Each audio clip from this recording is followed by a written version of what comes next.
তো hello everyone, আমি রাজ আর নতুন একটা ভিডিও নিয়ে চলে এসেছি। তো কলকাতা ছেড়ে এখন আমি ব্যাঙ্গালুরুতে থাকি কাজের উদ্দেশ্যে।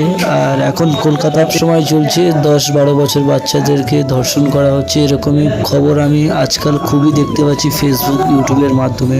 তোমাদের কাছে ভিডিওটা শেষ পর্যন্ত দেখার অনুরোধ রইল। আর সকাল সকাল রেডি হয়ে কাজে চলে এসেছি, আজকে গ্লেন্ডিং করার কাজ আছে আমার। এদিকে আমি দেরি না করে ঝটপট কাজে লেগে পড়েছি, কারণ আজকের এই যে ঘরটা দেখতে পাচ্ছি, এই রুমটা আমাকে আজকের কমপ্লিট দিতে হবে, না হলে মুন্সি এসে আমাদেরকে অনেক কথা শোনাবে। যে গ্লেন্ডিং করা এতটাও সহজ না, এত কষ্ট হয়। তারপরে গ্লেন্ডিং করার পর আমার অবস্থাটা দেখতে পাচ্ছ, চোখে মুখে একদম ধুলো ঢুকে ভর্তি হয়ে গেছে। আমার পাশের রুমে কাজ করছিল ভিকি ভাই, আর ভিকি ভাই এখানে দেখতে পাচ্ছ কাজ করছে। ও অনেকটাই কাজ করেছে, কারণ ও অনেক দিন ধরে কাজ করছে, আর আমি এক সপ্তাহ বটে সবে গ্লেন্ডিং চালাচ্ছি। তো যে আগে কাজ করছে সে তো আগেই যাবে না। তারপর আমি ওখান থেকে আবার ঘুরে এসে আমি আবার কাজে লেগে গেলাম, না হলে আমারও কাজে দেরি হয়ে যাবে। আর এই যে গ্লেন্ডিংটা এতটা সহজ না, মাঝে মাঝে এত টান দেয় তোমাদেরকে আর কি বলবো। তারপর কাজ করতে করতে দেখতে পেলাম যে বৃষ্টি এলো, আর বৃষ্টি আসার পর দেখতে পেলাম যে কত সুন্দর একটা ওয়েদার। তো তোমাদেরকে একটা ঘটনা বলি, এই যে ফোন করে সোশ্যাল মিডিয়া খুললে যে বারুইপুরের বাচ্চা মেয়েটার ঘটনাটা সামনে আসছে, তো আমিও চাই বাচ্চা মেয়েটার ন্যায় বিচার পাক আর অপরাধীদের শাস্তি হোক। তো তোমরা আমার পাশে আছো।